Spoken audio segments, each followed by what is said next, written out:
오늘 둘째 날 말씀의 제목이 용서로 나아가는 길이라는 제목으로 함께 말씀을 나누려고 합니다.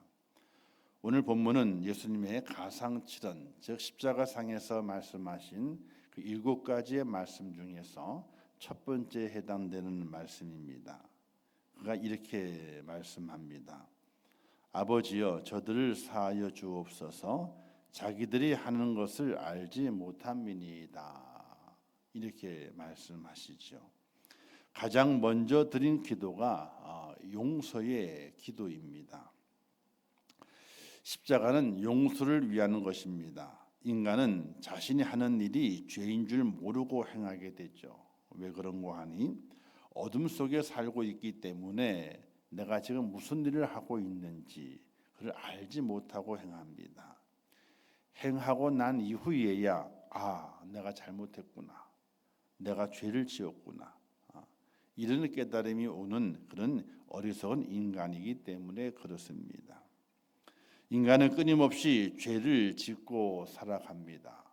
죄를 짓는 인간에게 가장 필요한 것은 용서라고 하는 은혜가 절대적으로 필요합니다. 만일 죄를 용서받지 못한다면 인간은 자신의 죄의 무게에 눌려 살게 됩니다. 그렇기 때문에 반드시 죄의 문제가 해결되어야 됩니다. 그러나 우리는 죄의 문제를 심각하게 받아들이지 않고 또 심각하게 다루지 않고 살려고 합니다. 죄를 이야기하게 되면 자기의 치부를 드러내고 허물을 드러내는 거기 때문에 별로 그렇게 좋아하지를 않습니다. 그러나 우리 믿음의 사람이 신앙생활 하는 데 있어서 죄의 문제를 심각하게 다루지 아니하면은 신앙생활이 빙글빙글 돕니다. 이건 무슨 말이냐면요, 차가 있는데 기름을 잘 채웠습니다.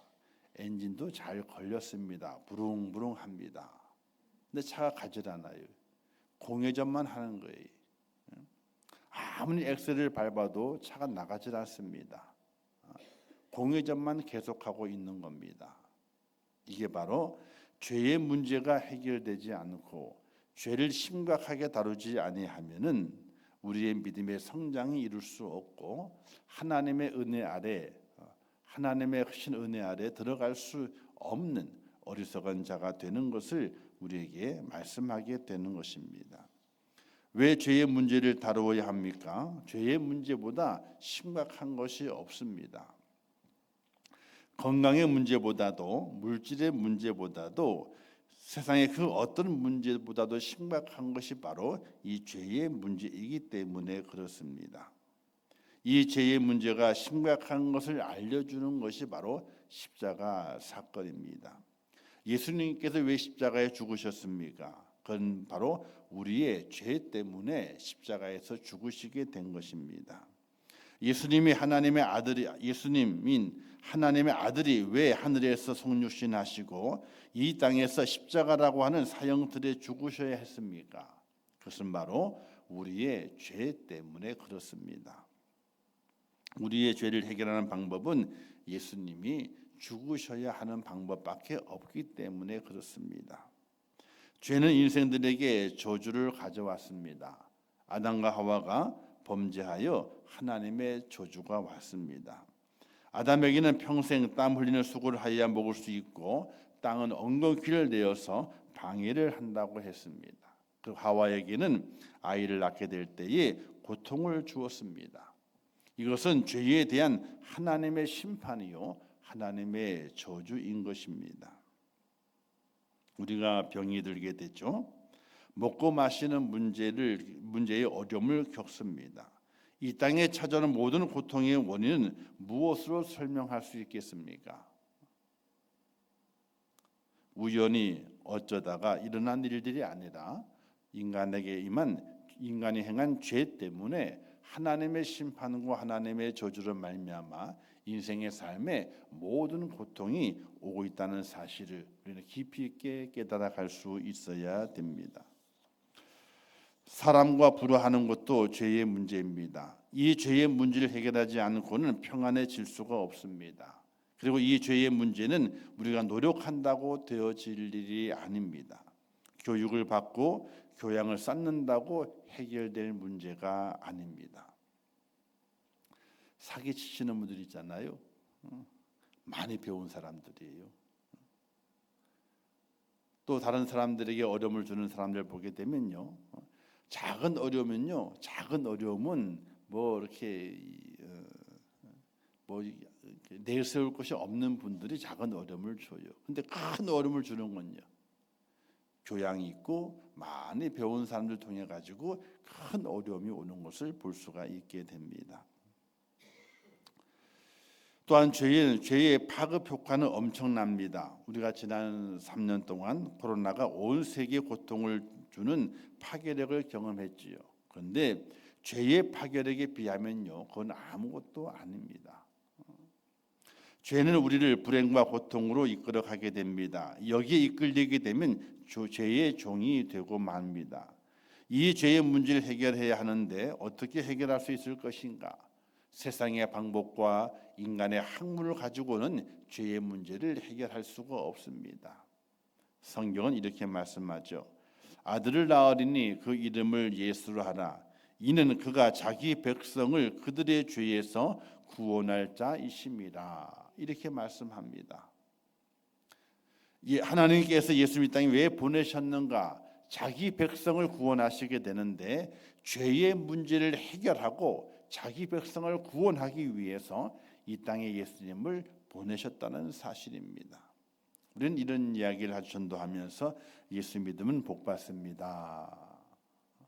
우리 복을 얘기하게 될 때 그 사람들은 이렇게 그걸 해석합니다.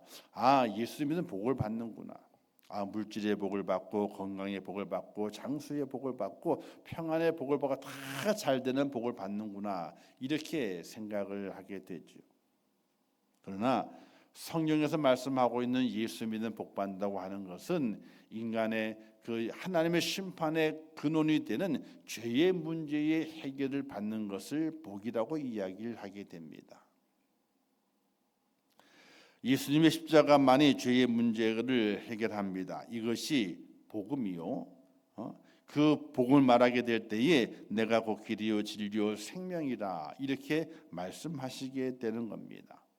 우리는 십자가를 간단하게 생각하게 되죠. 십자가는 그런데 간단한 것이 아닙니다.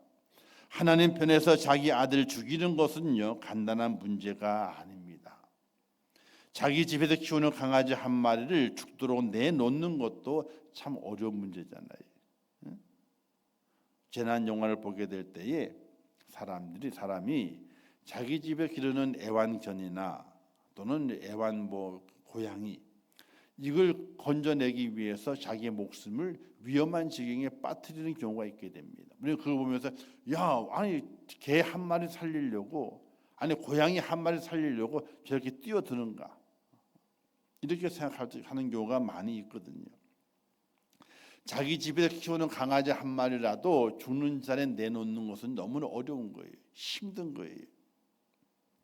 그러나 하나님께서는 인간의 죄의 문제를 해결하는 유일한 길이 예수님을 내놓는 것이기 때문에 아들을 죄인 중에 죄인으로 몰아가시고 그의 죄를 스스로 감당하게 하신 것이 바로 하나님의 결단이셨습니다.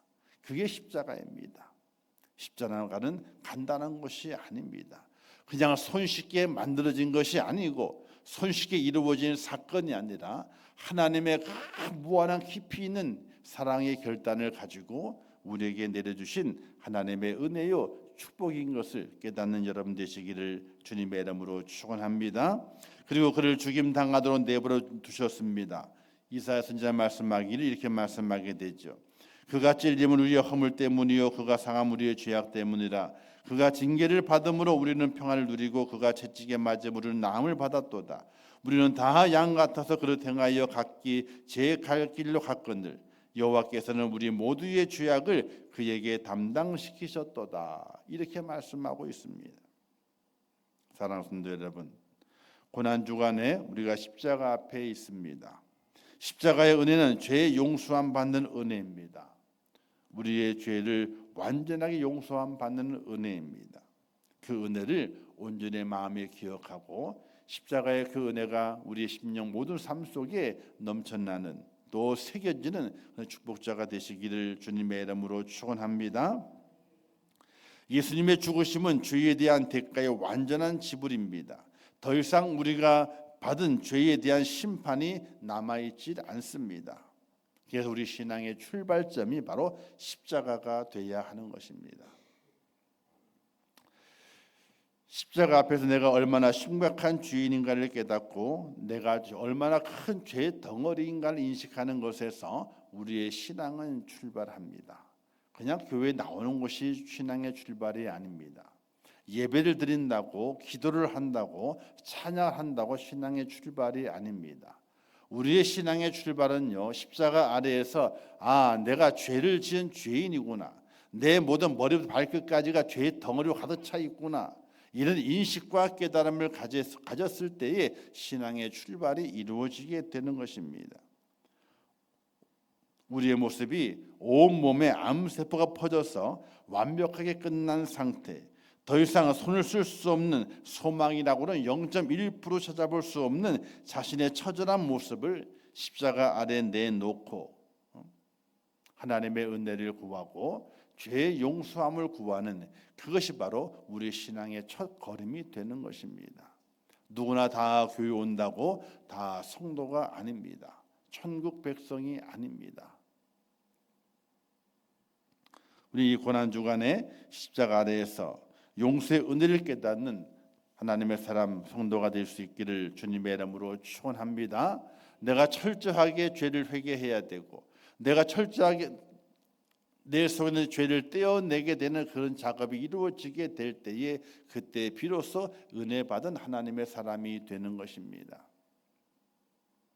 사랑하는 성도 여러분, 우리 십자가를 생각할 때마다 주님의 고난을 생각하고 그리고 부활을 생각합니다. 그러나 그 이전에 내가 얼마나 큰 죄인인가를 고백하고 깨닫는 은혜가 절대적으로 필요합니다. 사도 바울이 수많은 사역을 감당하면서 많은 이적을 일으키게 되었고 많은 사람들을 구원으로 인도해 내었습니다. 그러나 그런 자신을 이렇게 고백하지 않습니까? 나는 죄인 중에 괴수라고 고백했던 사도 바울의 그 고백이 바로 오늘 우리의 고백이 되게 될 때에 하나님의 은혜와 또 하나님의 사랑으로 용서함 받아 천국 백성이 되고 하나님의 자녀가 되는 놀라운 은혜를 받는 축복자임을 믿으시기를 주님의 이름으로 축원합니다.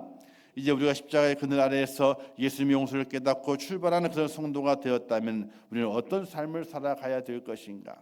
바로 우리 또한 용서하는 사람이 되어야 됩니다. 예수님께서 70번씩 7번의 용서를 말씀하셨고 핍박하는 자를 위해서 기도하라 말씀하셨고 원수를 사랑하라 이렇게 말씀하셨습니다. 그것은 바로 내가 너희를 용서했던 것처럼 내 아들을 내어주고 용서해 주었던 것처럼 너희도 용서하는 사람이 되라 이렇게 말씀하시게 되는 겁니다. 우리가 용서해 주게 될 때에 우리는 축복의 사람이 됩니다. 성경에 보게 되면요, 창세기에 요셉의 축복에 대해서 나오게 됩니다. 요셉이 큰 축복을 받아서 애굽의 총리가 되고 아주 위대한 사람이 되지 않습니까? 요셉이 왜 축복을 받았습니까? 성경을 가만히 읽어보게 되면 요셉이 하나님을 경외했다, 그래서 복을 받았다 이렇게 되어 있습니다. 그건 맞습니다. 하나님을 경외하는 것은 맞습니다. 그러나 그 요셉 마음속에 어떤 모습이 있었는가? 바로 용서라고 하는 마음이 있었습니다. 하나님을 향해서는 하나님을 경배했고 사람을 향해서는요 용서의 마음이 있었습니다. 그런 그의 형제들은 그들의 그 요셉에게 원수였습니다. 아버지의 사랑을 받고 살 때에 시기합니다. 괴롭힙니다. 결국 그 형들이 자신을 노예상에 팔아버리고 맙니다. 형들에 대한 원망과 미운 마음을 가질 수 있습니다. 하지만 요셉은 자신을 노예상에 팔아버린 형들을 미워하는 마음을 애초부터 가지지 않습니다. 처음부터 용서하며 사는 요셉의 모습을 발견하게 됩니다. 요셉은 그 엄청난 상처를 받고 살았음에도 형제를 용서하는 것을 뛰어넘어 그 형들을 품는 용서의 마음이 있었습니다.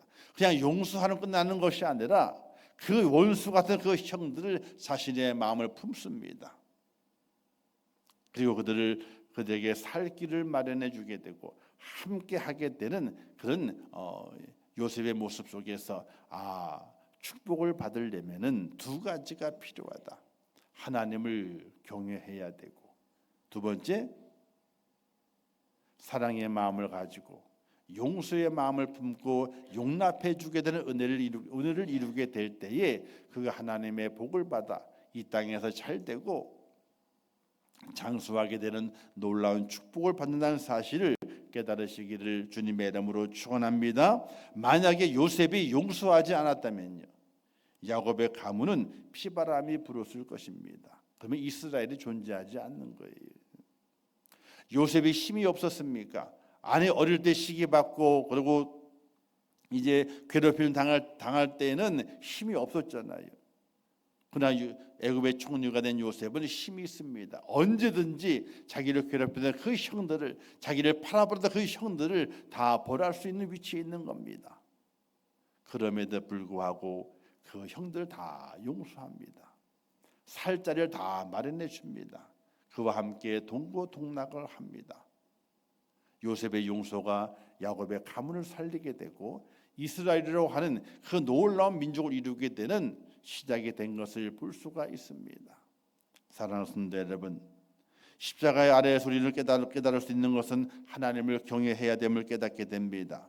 또 하나 깨닫는 것은 용서를 깨닫는 겁니다. 하나님 나를 용서하셨구나, 그 은혜가 내게 있구나 하는 그 믿음을 가지고 나 또한 살아가면서 내게 속하는 모든 이웃들을 향해서 용서의 마음을 갖는 그런 은혜로움을 가지고 살아가게 될 때에 하나님의 진짜 축복이 내게 임한다는 그 귀한 깨달음이 십자가 아래에서 이루어지시기를 주님의 이름으로 축원합니다.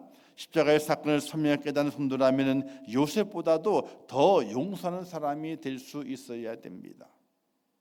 사랑하는 성도 여러분, 십자가의 그늘에서 용서받았음을 깨닫고 용서하는 성도로 살아가셔서 예수님의 그 향기를 세상에 날리는 성도가 되심으로 하늘의 복도 받고 이 땅의 복도 받고 하나님께 큰 축복과 인정을 받는 하나님의 사람이 꼭 되시기를 주님의 이름으로 축원합니다. 기도하겠습니다. 참 좋으신 아버지 하나님, 은혜와 사랑을 감사합니다. 십자가 아래에서 하나님의 은혜를 깨닫습니다. 나의 모든 죄를 용서하시기 위하여 예수 그리스도를 십자가에 죽게 하신 하나님의 큰 은혜를 깨닫습니다. 나의 죄를 사하시고 나를 용서하여 하나님의 자녀 삼으시기 위한 하나님의 위대한 결단을 깨닫습니다. 하나님 아버지, 그 결단을 바라보면서 십자가 아래에서 내가 죄인임을 깨닫게 도와주시고 이제 나는 죄 용서함 받은 하나님의 사랑을 깨닫게 도와주시어서 하나님을 경배하며 또 용서의 마음을 가지고 우리 주변의 모든 이웃들, 형제와 자매들을 용서하고 사랑하는 하나님의 사람이 될 수 있도록 은혜를 베풀어 주시옵소서. 용서하는 자가 축복을 이룰 수 있는 자입니다. 용서하는 자가 하나님의 큰 은혜를 더 입습니다. 용서하는 자가 주님을 닮아가는 주님의 제자가 됩니다. 그 의미를 깊이 있게 깨닫고 죄사함의 은혜 속에서 나 또한 용서하는 자가 돼서 많은 자들에게 하나님의 그 사랑의 향기를 뿜어내는 하나님의 사람이 될 수 있도록 은혜를 허락하여 주옵소서. 이 한 주간 늘 붙잡아 주시고 남은 시간들마다 하나님 은혜를 사모하며 하나님을 올라와 기도하게 도와주시고 십자가 아래에서 하나님의 큰 은총을 누리는 복된 자가 될 수 있도록 은혜를 더하여 주시옵소서. 예수님의 이름으로 축복하며 기도하옵나이다. 아멘. 지금은 우리 주 예수 그리스도의 은혜와 하나님 아버지의 크신 사랑하심과 성령님의 감동 감화위로 축복하신 역사가 오늘 고난주간 두 번째 날을 맞이해서 십자가 아래에서 죄사함의 은총을 깨닫고 용서하는 하나님의 사람이 되어서 이 땅에 주어진 하나님 놀라운 축복과 은혜를 누리며 승리하기를 원하는 우리 임천국의 모든 성도들 머리 위에와 그들의 가정과 자녀들과 기도의 제목들 위에 이 나라 이 민족 위에 온 지구촌 위에 지금도 세계에서 복음을 전하시는 선교사들과 그 선교의 현장들 위에 이제로부터 영원토록 함께 있을지어다. 아멘.